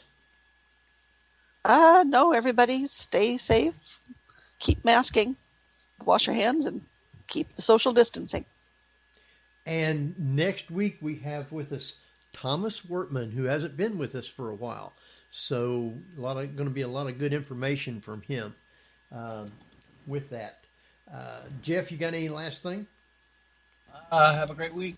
Stay dry and warm. All right. Until next week, this is Henry Foister. Geoffrey Gould.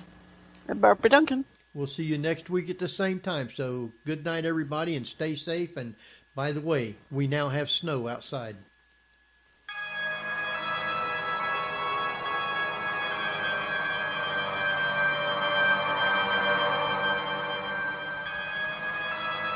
You've been listening to the Paranormal View on the Para-X Radio Network. Join us again next week at the same time for more of the Paranormal View.